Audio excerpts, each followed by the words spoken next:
On this episode of the Tuff Juice podcast, I had special guest, the longtime political strategist and political icon who you can hear on Politics War Room. His name is James Carville.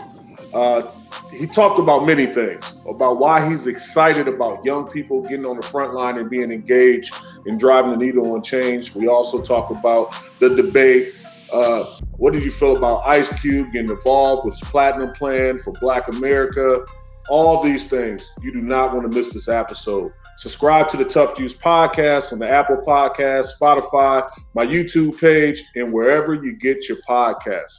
Vote, vote, vote.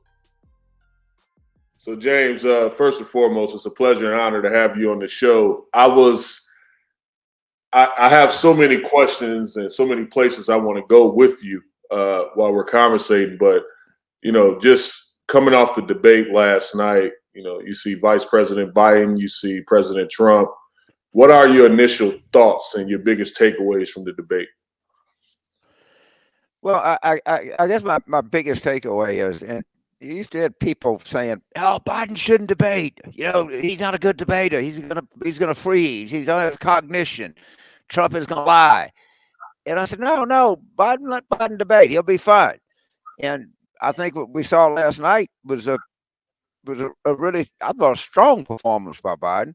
I thought Trump came out for like the first 40 minutes trying to be something other than Trump, and then Trump took over. I actually thought that Biden did really well. I thought he was really effective when he talked about wanting to be the president for all America. I thought that Trump particularly hurt himself with his callous attitude toward family separation. I think that just the idea of like being away from your child. I remember one time, I was at a hotel and I went with my daughter, so I don't know, 4 years old, and she got into the elevator and I got distracted and the elevator door closed. And I couldn't find her. So I keep walking up to each floor looking at the elevator. And I was utterly terrified. And it was out of like a Ritz-Carlton or something like that. So I mean, every human being's had an experience with losing their child. You're in the Walmart, you can't find your kid. So I think that was a particularly hurtful moment for him. I thought the close where, by the way, the young woman journalist, she was terrific. She really did an outstanding job. And at the end of it, she said, "Well, what would you say to people that didn't vote for you after the election?"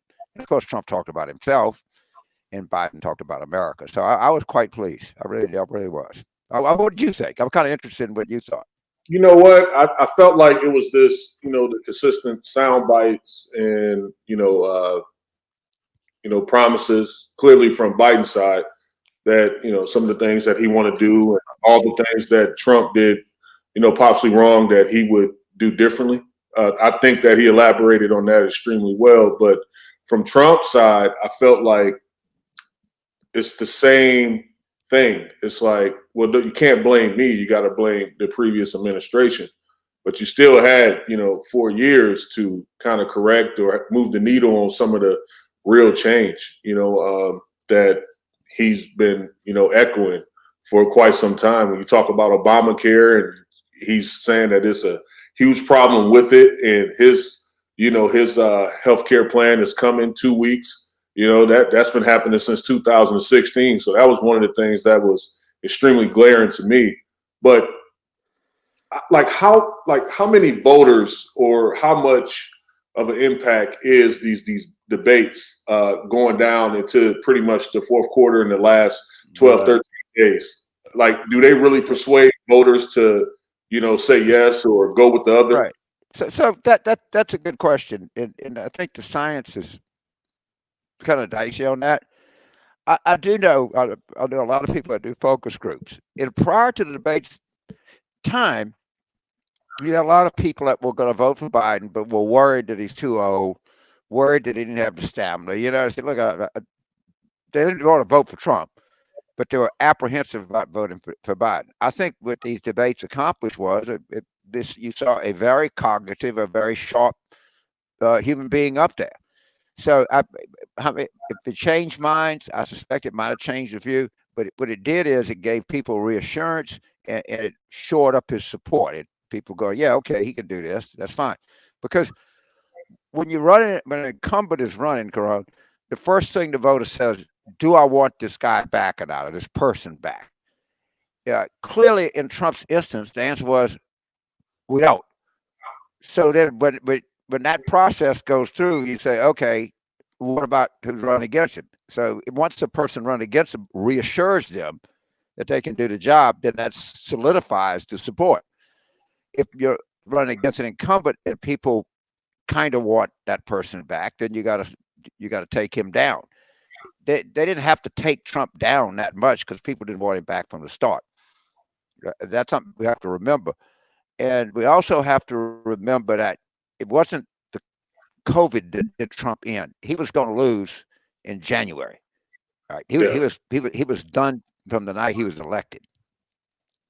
That's deep. So, like, how many years of service, around all this stuff have you had over the years? Well, over 20 years, 30 years. It depends where you start counting. I'd say the first race I was really involved in was 1971 in a DA's race in Baton Rouge. And then I was in law school then. Then I was really involved in a race for public service commission in Louisiana, and then a congressional race in Louisiana, then a mayor's race in Louisiana. Then professionally, I started in 1982, where I ran the campaign for a guy named Lloyd Doggett in Texas and got the crap beat out of me. Then I'm sorry, 82, which was in Virginia. I lost that race close, but it was a Senate race in Virginia. And I got another job in 84 in Texas and lost that bad in a Senate race. And then I was broke and didn't have anything to do. And a guy named Bob Casey was running for governor of Pennsylvania, and he lost 3 times. And of course, I couldn't find nobody to hire me. I was like the ugliest guy and the ugliest girl the night before the prom. There had nobody left. And then we won that, and I won up governor's race in Kentucky, and a Senate race in New Jersey, and a governor's race in Georgia, and a Senate race in Pennsylvania. Bill Clinton hired me, and we won that. Then I've worked in 23 different countries. 14 different heads of state. So I don't know. It's been a long, gratifying career, and I'm a college professor. But I like politics. I really do. I just love it. It's just for show business for ugly people. But with all that wealth of insight and that groundwork and all the stuff that you've done in your journey, I feel like whenever you're negotiating or whenever you're coming to the table with something, you have to talk to a particular party or a particular side that you probably don't necessarily agree with, because don't you agree, like, it's numerous times that you had to get deals done with people that didn't see things the same way that you seen from your lenses, but you had to negotiate and talk with them, correct? Yeah, well, certainly that's some of it, because when you're a Democrat, you have to understand something. You and I are in a coalition. All right. So when you're in a coalition, and now we have huge swaths of college-educated suburban women in our coalition. We have South Asians in our coalition, and one of the things that we failed to do in 2016, for some reason, the party got his idea that we didn't need rural white people in our coalition. And they left our droves. What I'd say to people is, we don't have to get these people back. We just need to get 10% more. We just got to get beat less bad in Western Pennsylvania, Northern Wisconsin, and Central Michigan, the Upper Peninsula of Michigan. And that's the way we're going to win races. And you want to, politics, now some people, politics is about ideology, or it's about having a cult figure. That's fine if you want to do that. That's just not my approach to it. My approach is, like, how can we extract the most votes consistent with the principles and the the values of the candidate and the party at the time. And I'm a big believer that you add, you don't subtract. And Bill Clinton, but 9 days before the '92 election, unbeknownst to anybody, he just went to Mississippi. And I said, man, what the fuck you doing in Mississippi? I didn't even tell your campaign manager. He said, well, Mike Espy and William Winter said if I came, they thought I could carry Mississippi. And I said, well, you're not going to carry Mississippi, God damn it. But, you know, he didn't think, I guess it's like, when you're an athlete, you can't think the other guy could beat you. Because if you think that, you're definitely going to get beat. You got to go in there thinking you can win. And that's the attitude. And people would get mad at me when I go on television and say, Biden's going to beat this guy. I said, well, James, don't say that. People want to beat him. We go in thinking he's going to beat us. If we go in terrified, we're going to get beat. You got to think you're going to win. You got to have that chip on your shoulder, right? Yes, it's a chip on the shoulder, but you got to have fire in your belly, like, God damn it, I can get that motor. And I just, it's part of Democratic campaign culture. Oh my God, we're gonna lose, James. We're gonna lose. Oh, 2016. And like, oh, fuck 2016. We're in 2020. They both start with a 2. That's the only thing they have in common. Let's go. Hook them up. Let's roll. We're gonna roll. We're gonna roll, man. And speaking of rolling, like, it's a lot of backlash in the Black community right now, particularly aimed at Ice Cube for coming up with an agenda that he felt dear to his heart with the Platinum Plan for Black America to get, economic inclusion, some of the things that really are some resources that we need in our communities directly hitting and impacting our communities. What's your thoughts on that? He went and possibly, I don't know if he met with Trump or talked to him, via phone, Zoom, whatever. But he's getting a lot of backlash right now just for having the meeting and having that dialogue. You have to talk to the administration if you want to drive change, correct? Well, first of all, it's fine. He can talk to him. If you want to drive change, you win the goddamn election. All right? Because you're not going to drive change with Trump, because he's going to use race at every moment. If he thinks that there's some temporary advantage for him with Black people, he might exercise it. Then he'll go say we'll find people at Charlottesville. Right? So, I don't have a particular. I mean, I'm so culturally different than Ice Cube. But, probably not even the same planet. But, and I know who was the other Kanye West was kind of did that, something like that. Yeah. But by and large, the Black community in the United States is shoulder to shoulder against this guy, as they well should be. Yesterday I did a Zoom event for my friend Senator Cory Booker. He has the best idea I've heard, and that's these baby bonds, where depending on the circumstances which you're born, obviously the more impoverished your circumstances are, the greater amount. But the government opens a bank account for you, and when you're 18, you have like $60,000 in the bank. Because when these kids get out and they have nothing to start with, then they have nothing to lose. And you got to give people, something in life where they have. And by the way, this alone would close the racial wealth gap significantly right out of the gate. It's not it's a form of reparations without being reparations, because obviously it applies across the board. If you're in Appalachia and you're a white kid, you get the same thing.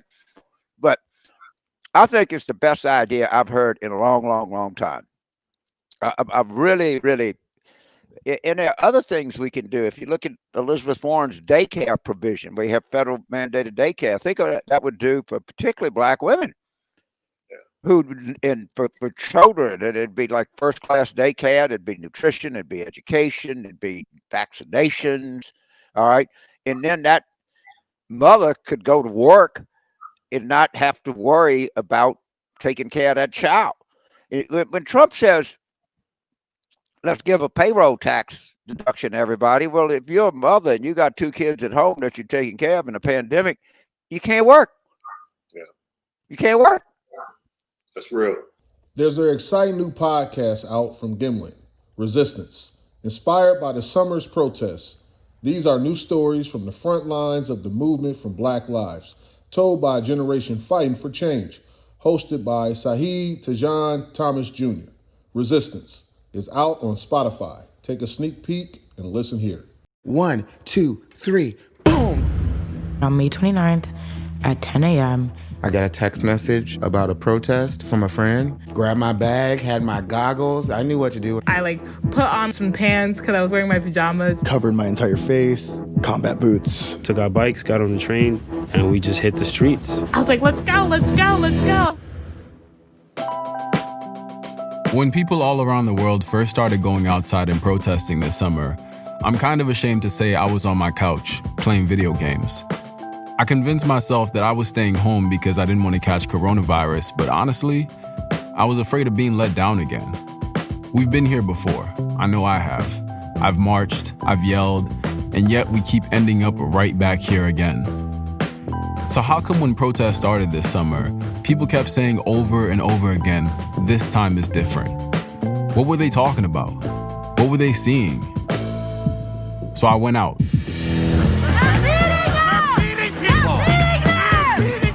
From Gimlet, I'm Saeed Tajan Thomas Jr., and this is Resistance, a show about people refusing to accept things as they are.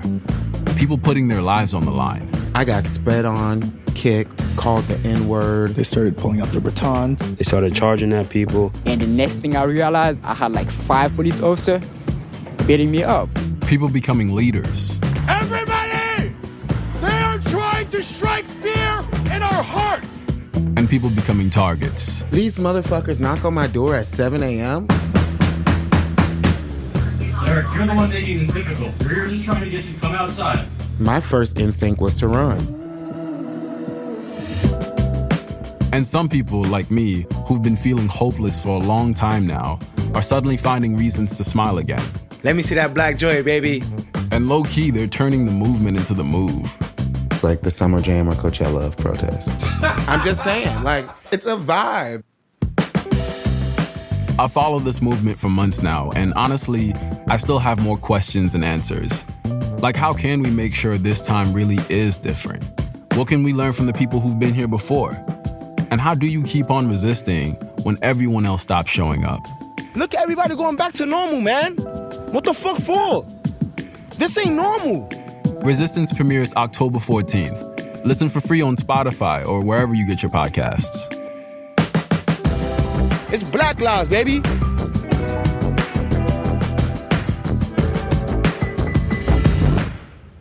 Your observation, it comes from a real place. Born in Fort Benning, Georgia, and you got a military background. You've been through different layers of just things in your life, so your perspective is just different. Do you think it's because you came from grassroots, you came from a military background where you just observe things a little differently? Well, I was born in Fort Benning because my daddy was in the Army at the time, but my granddad picked my mother and I up after I was 4 days old and took me back to Louisiana. I was in the Marine Corps. I think I grew up in a place, that was maybe 85% Black, and we had something called the Hansen's disease, which you would think of as leprosy. Yeah. And that was a large part of the community. And I grew up in the 50s, and, segregation was just the kind of way of life. I mean, I was a little boy. I really didn't think about it that much, just I didn't have much of a social conscience. And then I got into my teens, and I honestly, I read, maybe I was 1960, probably 15, 16 years old, and I read the Harper Lee book, To Kill a Mockingbird, and I just said, you know what? This is not right. This is not fair. This is just not a fair system. And I just became a Democrat, and I had the young Democrats at LSU. When I started LSU, it was segregated. I did in my undergraduate career, I don't think I went to school with a black person. But that's the reason I became a Democrat. And I always tell people the reason that most people in my generation become a Democrat is because we don't hate anybody. What the hell? And to this day, I just don't dislike people. And it's a terrible way to go through life. And I think Biden has a real opportunity I think this is a country that wants to come together. I really do. I think we've lost faith in each other. We think that, we come to believe that we're just irredeemably divided. We're irredeemably racist. This is just going to be the way it is. And I think on election night, we're going to make a statement. We're going to make a statement that this is not who we are. This is not where we want to be. I really believe that. I really mean that. Do you think Biden nailed it last night when, he was going back and forth in the midst of debate? He said, just look at the character of both candidates. I felt like that was really a moment, because when you think about all the conversations, it's all things and angles and, positions that I've heard before, throughout the campaigns. But when you just narrow it down, something that simple, when you just look at the characters of both candidates, it's not that hard of a decision after that. It shouldn't. I would have, and by the way, I think he's running a good campaign. And in sports, everybody come back and say, "Oh, we were better than you were." The NBA's not tough anymore. It's a goddamn, but he didn't call it shit. I mean, I remember when I had to drive, Michael Jordan or whatever. All right. They're a good campaign. If I was in that, I would have said, this is what I believe is the character of America. I believe that the character of America fundamentally is a country that wants to be fair. I think the character of America fundamentally is a country that would prefer to be together than to be divided. I think the character of America is to recognize that some people in America start out with more disadvantages than others, and that's not acceptable. If you believe that's the character of America, then I ask you to look at me and my opponent. Who do you think most reflects who we are? I would have done it a little bit differently. I think what they got, I think they got a strong B+ on that, but I think there was a chance for an A. I really do. It is. I always like to tell people this is what you're thinking, and everybody wants to think that and says, now, here I am. So when you win an election, you say, I'll tell you what America said tonight.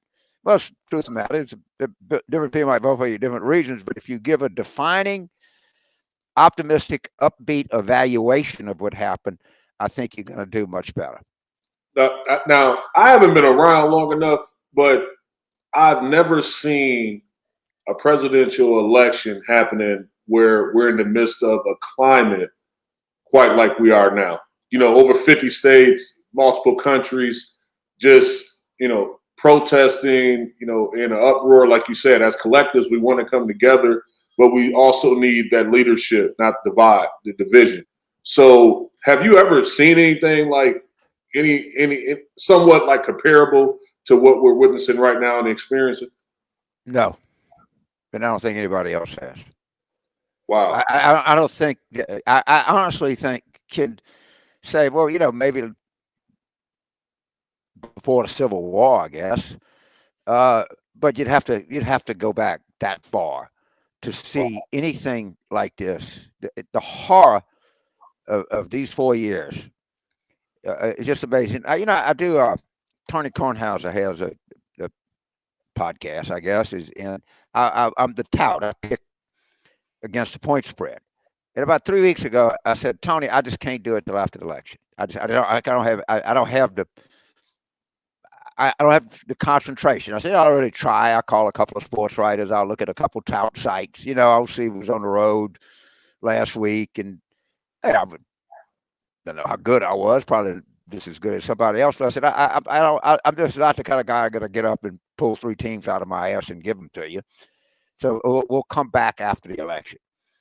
And I couldn't, I watched, how does the NBA let Anthony Davis and LeBron James on the same team? All right. I mean, that's ridiculous. All right, that's just goddamn ridiculous. I mean, when Commissioner Stern wouldn't remember when Chris Paul had tried to leave to New Orleans. He vetoed it. Yeah, but they got to have basketball. You got two players like that. Shit, man, it's hard to beat anybody when you got them. But at any rate, I couldn't. I can't even get into LSU football that much this year. We're not very good. We came out to the national championship, and I'm so distracted by the election. The Washington Nationals. I was a season ticket holder. I've been a season ticket holder there for 2005. All right, we won the World Series. I didn't give a shit. I was so involved in the election, I didn't care. And I'll get my life back, thank you, but I'll get it back after we extracted this giant wisdom tooth from the mouth of the United States. Now that you brought up sports, I got to ask you, because I've seen videos with the skill set videos of Pistol Pete. Can you just talk about how great of a competitor as an athlete he was, and what you saw, in him as a player? Well, you got to understand, there's some people that just come along out of nowhere, and you go, "I never seen anything like that." All right. Yeah. Elvis Presley. It was like, but Mike Tyson. Somebody said of Mike Tyson, he hit you so hard, he changed the way you taste. All right. Basketball back then was, particularly in the SEC, was a kind of white guy sport. All right. And all of a sudden, this guy comes in shooting a gazillion times a game, making every kind of shot that you could imagine, had that kind of floppy hair, those saggy socks. All right. In other words, you just sort of going along and just watching some people play. And, it's, and you just have this charismatic, and then the daddy, the whole thing. Basketball had not seen anything like that. I did at the NBA All-Star game. Bill Russell and Bob Pettit were there. And Bill Russell's the most frightening man I've ever been around, in the sense that you you're not gonna fuck with him. That's just a given.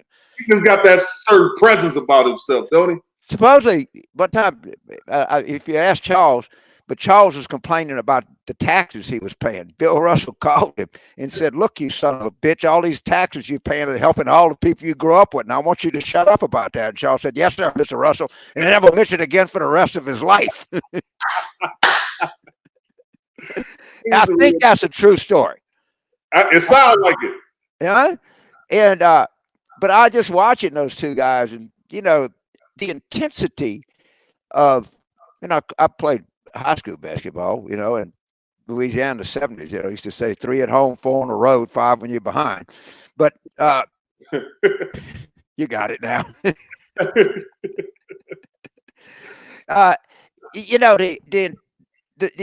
When you're playing football, you don't see the teams as much, and it's a little more room. When you, Bill Russell and Bob Pettit, you played against each other probably 75 times. And you ain't playing 2 inches apart, so the knowledge you get of people and their character and their athleticism and everything is really remarkable. It was much more remarkable in NBA then, where you had much fewer teams. Yeah. So the competitors really played against each other, really knew each other.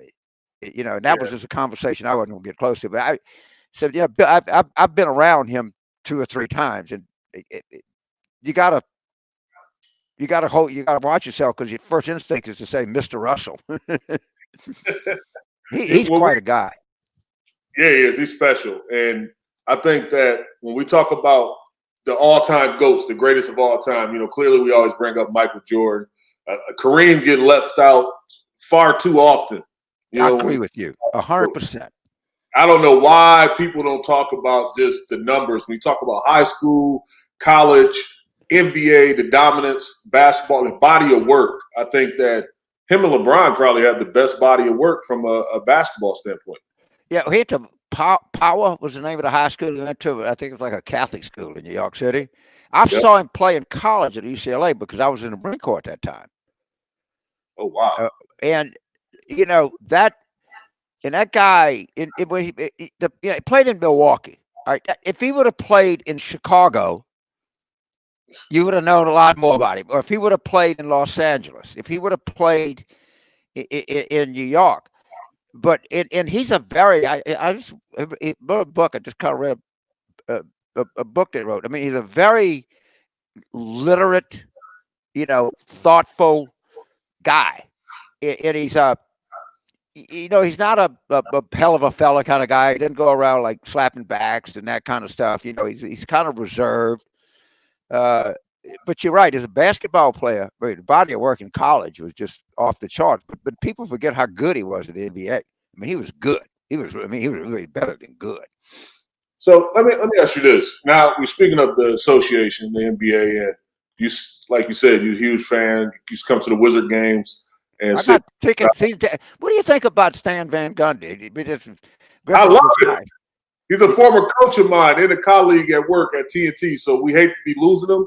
But at the same time, I think he's going to be great for that young nucleus with Zion and all those. Tell him I can't wait to meet him because I'm a season ticket holder. I spend more goddamn money on sports tickets and it's something. You talk about income inequality, shit. But let me tell you a story about kind of subtle racism. So, I like a lot of times you can't go to every game. And so I'll get my tickets. A friend of mine, so I get a friend of mine, Ellis, is a veteran of the Iraq War. So he's an African-American guy. They came up and asked him, how did you get in? I have like the first row in the bowl. I'm not on the floor, but they're like terrific seats. And they'll come up and ask him, how did you get these tickets? Now, they would never ask that of a white guy. He said, well, I'm a friend of James Carville's, the guys that kind of looked and said, okay. I mean, that's just the kind of indignity day to day that he told me about it. I said, Ellis, I'm sorry. I'm not surprised that something like that happened. I hope you enjoyed the game. But it just made me think that, and I don't know how many times how many times people have to go through something like that in a day. And it's just a little indignity. It's not like getting stopped, beat up, or shot at, but it's like that would not have happened if it would have been a white person. It really wouldn't. Damn, that's a hell of an observation right there. I'm glad you brought that up. Well, you see, one of the things I did, there's a site called Bayou Brief. All right. It's Louisiana. It's really good. And it's race, water, and oil. James Carville and Frederick Bell. And after Minneapolis, Frederick was a student of mine. He actually comes from the same hometown I did. He's a terrific young man. And I said, let's sit down and have the conversation. All right. And it's all posted there. You can see it. And I said, the biggest thing about being white is maybe 15 minutes a day you think about being white. Mostly you just go through life and you do as you want to. If you're black, almost every moment you're aware of that. If you walk down the street, you're aware of that. If you go into a restaurant, you're aware. But you don't have the luxury of, if you, very rarely, if you're and your friends, if you're at LSU and you go to a bar, you're aware. And that's a terrible thing to happen. I wish we have a country where generations from now, people don't have to be aware of that kind of stuff, that they could just go through their lives, leading their lives, having their friends. And we're a long way from that. But that's I really believe that. You're just so aware of it. You shouldn't be. So if you're Ellis and you go to the game, you're aware. You sit in the just observation. But anyway, go ahead. No, that's real. No, that's real. And I mean, every fucking moment I'm aware that I'm black in America. And I've been like that for quite some time. Even when I became, first generational riches, I still had to go through certain things that I'm just like, damn, it's still there. It still exists. Invisible racism, some blatant racism that I experienced. It's just like, it doesn't change. So my next thing is, are you hopeful with some of the things that you're seeing, like particularly from like athletes and people that have these massive, large platforms that's starting to get engaged into social change and politics and all those things and highlight a lot of things that's happening in our society? I am. I think it's very organic. You're a part of that culture and that community, and I'm not. I observe it, and what I hope it does. I hope it stays, and I hope it like continues to redefine itself, and talk about how how we have different messages and how we bring people into what we're trying to do, and not. And how do we get? I tell my students, look, 70% of the people that are going to vote in this election are going to be white. So you can't win. I mean, you can win certain seats. You can win New Orleans with just getting the black vote, but you can't win Louisiana. All right, you want to be sure that you're always talking about how you expand your program, and also talk to people about how a more just nation is a better nation and a more prosperous nation. All right. In other words, you got to give people some idea of hope at the end of the day. Now, and remember this. And I would tell this to all the friends that are part of this. Every movement begins as a cause, becomes a business, and ends up a racket. All right. So, people start something and they got this and they say, well, maybe we can sell Black Lives Matter shirts and we can make money and we can reinvest that. Then somebody comes along and says, well, you know what? I got a manufacturer that's not very good, but we can buy more of that. And we can do it. It happens to everybody. James. Every religion, everything starts out, we love Jesus Christ. Then they get the collection plate.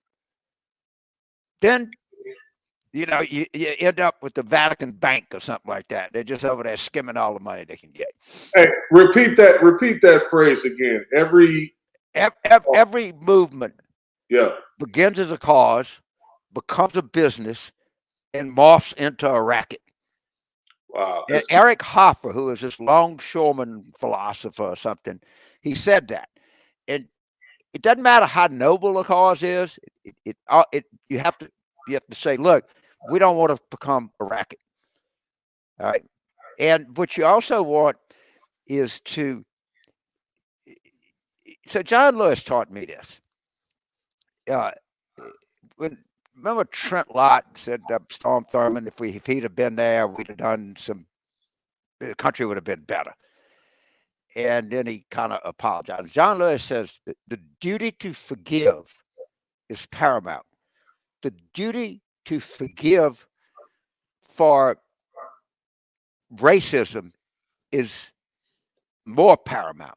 You have to, because if you did not do that, we would all live with our worst moment. All right, there would be no redemption. So if you take like Ralph Northam, okay, so he was in blackface when he was at VMI. There's nothing in Ralph Northam's public life that indicates that was who he was. And if he says that was a mistake, then you got to say, okay, that's it. That's behind me. Because if you don't, you're always going to be stuck at your worst moment. You're always going to be stuck there. So if you tell somebody that was your worst moment, I don't think there's any such thing, but just suppose that somebody had a recording of me in 1964 using the N-word. There's none that exists. I don't think I did, but we're just going to go in hypothetical. We say, I'll never talk to that guy again for the rest of my life. But then there's no hope. And you want to tell people, that come into your crusade, that share the values that you have, that this is an open operation. We like sinners in this church. If you try to build a church for just saints, you're not going to go very far because there's too goddamn few saints in this world. When you want to tell people they have hope. And I tell you what makes me feel good is younger people. That they're much. If I say to my children that somebody is black or they're gay. And he said, Daddy, why you say that? I said, well, I mean, I was just making an observation, okay? I just said we don't even need to mention that. Yeah. And that is true of a lot of young white kids right now. I mean, you have and my children are, they're reflective of a lot of the other kids around them. And of course, they're around more fluent kids, and most of their friends are white. But that's an attitude they have. And I would tell all of my friends that are activists that are doing that is we want to bring a lot more people in because you got to change the way that the country thinks. And I think you're going to have a clarifying moment during this election. And I hope that all of you and your friends talk about how do we leverage this? How do we build this into a platform that brings people in? I think that's a key point. This is going to be a defining moment. And, in your cause, or your movement, you have to adapt. You have to adjust. It's a different thing. And this is going to be a different world on November 4th than it is today. That could be a new world. What are the chances, that Trump is in some type of legal trouble after the election? All right. The chances are as close to certain as you can. So this is what the country's going to be faced with. Trump's going to scream and yell, all his people and everything, and he'll probably resign, and he's going to say, he'll go and say, if you want me to go to Mar-a-Lago, stay away from me. I don't, give me a pardon. Andrew Cuomo, I need a pardon from New York State. Biden, I need a pardon. All right.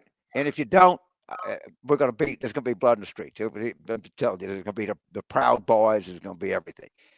At that point, the temptation just to get rid of him, just go, get the fuck out of here. Okay. I don't care where you go. Fuck out of here. Out of here. Does the country really want to go through trying him, having all this, be outside the courthouse, have people fighting in the street, just let his fat ass go down there and, eat himself to death.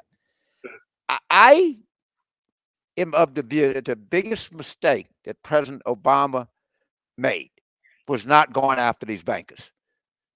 All right. I said, let's just put it behind us. Let's try to get out of this mess. And that did a good job and saved the auto industry and stopped the financial collapse. And that had a lot to do with Trump. When people said, you know what, these sons of bitches didn't go to goddamn jail. And and look at, Steve Bannon, he's going to penitentiary. Look at Brad Parcell. That guy's, there's a story in the AP that you need to read. This is good. When your grandchildren read about this era, they'll know about the racism, the division, the lack of expertise, the name calling. What they're going to remember is the staggering corruption. That campaign has stolen $1 billion. Every grift that you can imagine, they're involved in. And I don't think you can let that kind of crap go. It's going to be a hard thing for the country to go through. But I think when you don't have accountability, it really undermines people's basic trust. And I think when not going after these goddamn bankers was a mistake. I really do. And you speak on going after the bankers and also the possibility of real political pressure at the police forces. When you see all the things that's happening across the board, do you think that will happen, or do you think it'll be a change on how we police these communities, or the type of inclusion that we have, people from the communities policing particular areas? Like, do you see any difference? Right. So let's kind of start an observation I'm making. I think you'll agree with this. The most integrated institution in the country might be police chiefs, high-end police in urban areas. All right. And some of it is it's more the police unions. All right, when you got Bob Crow is the head of the Minneapolis police union. When they elect Bob Crow, they're saying something because Bob Crow shows up at every Trump rally. Yeah. All right, the police chief is fine. All right, the police deputy chief is fine. All right, and there's a way that you can have, it's a small place, but if you look at what they've done in Camden, it's stunning. It's really stunning. Actually, in Los Angeles is one of the better. You always go, well, what about this incident here and but I'm just people that study this. There are ways that you can have effective, humane policing. But let me say this, Con. I did a lot of mayor's race and did focus groups. And if you go to New Orleans and do a focus group with blacks, they'll say, you know what? If it's James Carville's house uptown, the goddamn police will be there in 3 minutes. If it's my house in New Orleans East, the damn police will be there in 30 minutes. I mean, the complaint is generally the response time. All right? So when people say, no, people don't want to get rid of the police department. They just want a better police department. And so much of what we do to the police is a domestic fight. More policemen get killed in trying to break up a husband and wife, or boyfriend and girlfriend fighting than anything else. We should have social workers do that. So much of this is drugs, as Biden said last night. We want to put people in jail for drugs. We need to give them rehabilitation. Yeah. But you're not going to. This is an objective that people don't want, and if you think about it, you don't want to get rid of policemen. But policemen need to view themselves not as warriors, but as guardians. All right, and it's just got to be a change in attitude. But I'll tell you right now, you know that too. A big complaint is, if the French Quarter gets all the cops and we get shit because that's where all the money is. And that's true. I've heard it 1,000 times. Hey, even when the protests and stuff was happening out here on Hollywood and Vine, they had the National Guard literally set up camp and build a wall pretty much around Beverly Hills. Yeah. And that was mind-blowing to me because it's like, that's the only thing that has value here. In the podcast Nice White Parents, reporter Hannah Jaffe-Walt, you may know her from This American Life, started looking into a school in her neighborhood after her kids became school age in New York City. Hannah examines this public middle school traditionally filled with black and brown students. After a number of white families arrived, she investigated the school's history and finally realized what kept getting in the way of making the school better. White Parents. Nice White Parents is made by Serial Productions, a New York Times company, the same people who made Serial in S-Town. Launch CTA is now through 8/19. It's available everywhere, wherever you get your pods. Binge CTA 8/20 and beyond. All episodes are available wherever you get your podcasts. Yeah. You know what? And a lot of people in Beverly Hills call the governor, because they got power. Yeah. They got power. And what the last thing, and I watch Fox. I consider it part of my job. All right. And if you don't watch Fox, you cannot be at some level. You can take about 5 minutes of it at a time or 10 minutes of it at a time. It's literally all race all the time. Every time somebody throws a brick through a window, that's 10 minutes on Fox. And with the leadership, people like you, is, and the whole, King understood that. He understood that. And I know that I can't imagine how frustrated people get. And then, of course, you got the people that are walking at this, and then you got some people that just ain't no good. All right? That's just a fact. You hate to say it, but it's true. That's real. So I just hope all of y'all, you have a big platform. You've been very effective and very passionate in it. But I hope you keep redefining your mission, and I hope your mission grows leads the country, but grows with the country. I think that's a very important thing. Is you got to stay strategic, and the country really supports Black Lives Matter. If you look at the polling, I'm really kind of surprised. I mean, if you look at Crone, this is what the real issue is. You have people that say this country is irredeemably racist. There's nothing you can do about it. It was born in racism. It lives in racism, and it will continue to have that, and it's incapable of changing. I understand that how people feel that way. However, okay, let's take Jamie Harrison. If you would have told me Obama being a case, but people say, well, that was a one-off. It was because of Bush. Look at what Jamie is doing in South Carolina, right? And that guy's raised, so I go on TV and say, don't send him no more money. You got so much money, you don't know what to do with it. I tell you, the guy, you watch my guy, Tough Race. You ever hear of Adrian Perkins? I've seen that name. Okay, let me tell you about it. Adrian grew up in the poorest neighborhood in Shreveport you could imagine.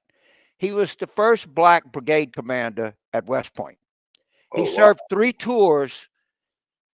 combat tours. He won the bronze medal. He then went to Harvard Law School, where he was the president of his class at Harvard Law School.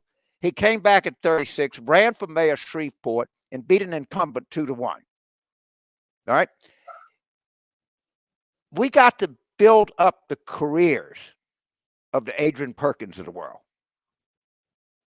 And Adrian Perkins is going to run for state office again. And, again, it's in Louisiana, 70% of the people who vote are going to be white. We got to expand Adrian's appeal. We got to, I feel it's my duty to support and help guys like this come up. But you want to have your movement wants to be adaptive, and it wants to be hopeful. And once you tell people that they are irredeemably in a place, there's no redemption, you're just inherently bad people, I think you lose the fight at that point. That's a great outcome. Tell people, you know what? You can be a better person. That's what people want to hear. Now, some people, you're right. You're never going to get to them. Yeah. Fuck them. Get the ones you can get to. I love that outlook on things. And in addition to your work in the political space, you've also been an actor appearing in numerous films and TV shows for 3 decades, mostly as yourself. Right. And that's enough of a character. But are you looking to portray different roles and stepping outside of the box and broaden that? The answer is no. Because one time they put me in a movie where I was playing somebody else other than myself, and that's hard. I can be me.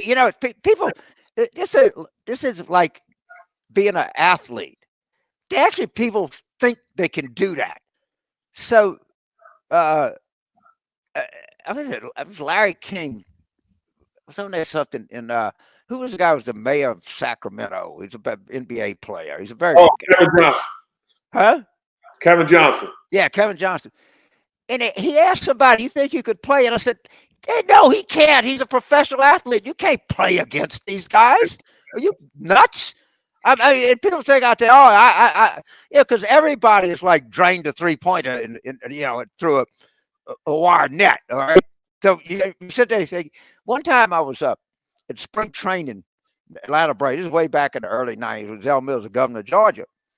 And so John Smokes was there. It's about, and I was the governor's friend. So they said, you want to step in there? So I said, all right. So I look at John Smokes and said, you're not going to hit me, are you? He said, no, I'm not going to hit you. All right. This was a spring training. I couldn't even see the ball. All right. And people think that they can go out and do that, and you cannot do that. You promise me that's all these people have done all of their lives. All right. And they start with, but it's good. The good thing about basketball is it makes you think you can do it. Yeah. But once You see, It'll mess with and acting is the same. In the same way, it's a very much what these people have, you know, is real skill, and they've been doing it all of their lives. And so yeah, so if they get on and say, James, being old school, I can do that. That's easy. But if that's easy, but if you no, I can't hit a major league fastball, but I just can't do it. Okay, I can't make a shot, you know, with a professional athlete guarding me. I can't even do that. I can't do shit. And you just got to realize what the skill set is. And I got people that come in off the street and they want to run campaigns. You're like, you don't know what the fuck you're talking about. Hey, let me ask you this. You know, when I know that you've been super engaged, you love politics, you're in it, and I'm glad you are because I'm learning so much from you just having this conversation. But what do you see, you know, with your students who catch the bug of interest and activism and trying to move the needle on change?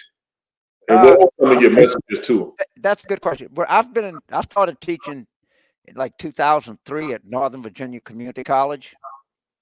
And I teach these community college kids. Then in 2008, I started at Tulane, which is a high-end private university. And now I've been the last 3-4 years I've been at LSU. The biggest change you've seen is there's so many more women in the classroom than you can imagine. I mean, in my class right now at LSU is probably out of the 30 students I have, I bet you at least 20 are women. And of course, I get more because I'm at LSU, and you know, the African American population in Louisiana is probably 33%. 12% of our student body is black, but we really notice a difference between LSU and Tulane. I mean, it's a discernible difference. And you say, well, 12% of 33% is not very good, but it's better than most places. And they're very good at this. And I work with the younger black males because some of these children, this is their first experience outside of first generation to ever go to college. A lot of them come from rural places. They all went to high schools that were predominantly black. And then you come and it's a big place to get adjusted to. So I think these children need a helping hand. And, you know, one of the things that your organization can talk about is to try to get more people into college and to get more and to have the support because they don't, you know, it's a big, if you come from Kentwood, Louisiana, you know, that's, and you go to Baton Rouge, that's a big change in your life. You know, it's a terrifying change. And these younger people really need, and we got to recruit and mentor and bring people along. So that's a really necessary thing that we need to do. And I just identify more with, because I'm a male, I identify more with the problems that young black males have. It actually in this class, my black students are females. It just varies, but I do find, you know, the young people are really open to change, and even in Louisiana, which is you know, we'd be usually not the first people to come to the party at all, but you know, we're doing a little better. I think we're doing a little better. You know, I hope we stay in that direction. It's very dicey, but we got a good governor. Yeah. And we got to keep these people in the state, because if you lose all the talented young, and a lot of them go to Atlanta, I can't say that I blame them. We'll go to Houston and Nashville. And if we lose our talented people, we're going to, it's not a good idea. It's not good for anybody. We got to inspire and the younger, more talented people to stay in state. That's just a part of what we got to do, because if we don't, it's not going to be good. It's not going to end well for anybody. Man, you echo the same words that Mitch Landrieu and Mark Morial and individuals like that come from, you know, that Louisiana, New Orleans area. Right. And the messaging is absolutely the same. It's crazy. Well, because we, you know, Mitch wasn't, when I moved there, I said, shit, this play, I thought it was kind of a noble thing to do. I was going to move to New Orleans and, go to Galatoire's, and the fucking city was falling apart. And Mitch Landrieu had said he wasn't going to run. I went to him, I said, man, you can't do this. I'm moving my family down here. He's got to run. I begged him. I got him to, begged him to run. He ran. And he was a damn good mayor. And one of the points I made, if he wouldn't have taken those Confederate monuments down, can you imagine what would have happened in New Orleans after the George Floyd thing, and you'd have had Robert E. Lee up there? Somebody killed him. Somebody that died. They'd have dynamited that thing. Yeah. And why not blame him? But the fact that we did that, and I mean, it was hell. It took them 3 years to do that, lawsuit, people screaming and shit like that. And that's where, when a politician makes a decision, it really means something. And it really meant something that Mitch Landrieu did that. And Bart, his daddy was the first, Dutch was the first black graduate of LSU Law School and was the first black mayor of New Orleans. Wow. And Dutch was a tough guy, man. But if you live in a place like New Orleans, if you don't get along, your life is miserable. I mean, it just is, because we're such a probably 30% of the city is white. And I always tell people, if they have a race war, we're not going to do well in the initial battle. I'm not for that. You might by the time you get somewhere else, but I'm not going to fare well in this. I think we're going to try to figure a way to cut this thing off at the pass. But I think Latoya, I think Latoya is doing a good job now. But you can't run a city like that without being inclusive. Or if you do, it's when Nagin made the chocolate city remark, that the people tell you that set the city back 2 years. Wow. Really did. This is a typical question that I always ask people that come and, bless us with their appearance on this show. And this will be my last one for you. When you think about your longevity in this space, and all the time and sweat equity you've given to drive change and, bring awareness to so many things, ultimately, what your legacy will be, what do you want to be remembered for most? So this is something I wrote in a publication called The Bulwark. It's kind of these never Trumpers. It was the former Republicans that, hate Trump. And I want to read from what I wrote, because this comes from my heart. All right. We find ourselves again at a turning point. Donald Trump's authoritarian presence behind the resolute deaths is among the gravest threats that America has ever faced from within. And Americans have risen to meet this threat. The resistance has created its own seismic shift. Look at the rallying cries for racial justice coming from Americans of all colors who have joined arms to speak out. Look at the willingness of voters to wait for hours in lines in Georgia to exercise their democratic right to fight the franchise. Look at the coalition that has been formed from Republicans and Democrats to activists who are determined to stand up to this threat. We are constantly told that America is too divided, too hopelessly stricken by tribalism to come together anymore.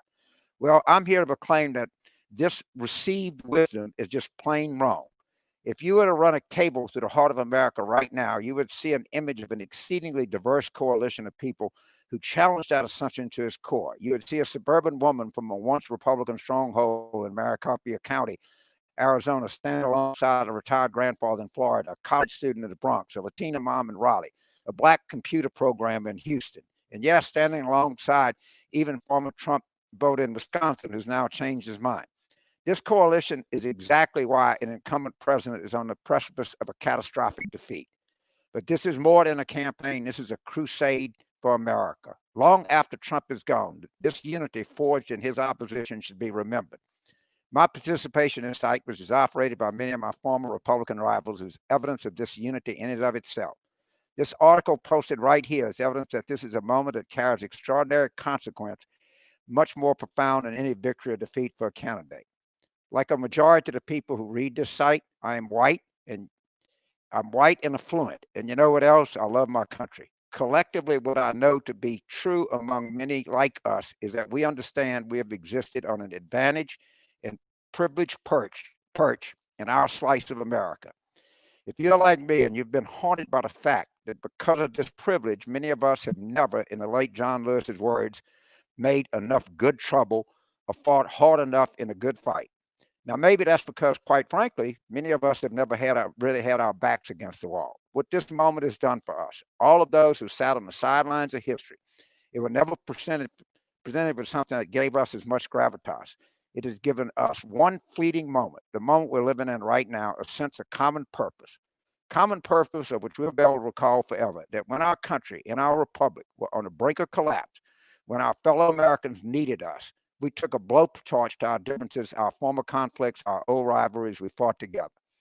In less than 2 weeks, I'll be 76 years old. I was a boy raised on some of the poorest banks of the Mississippi River.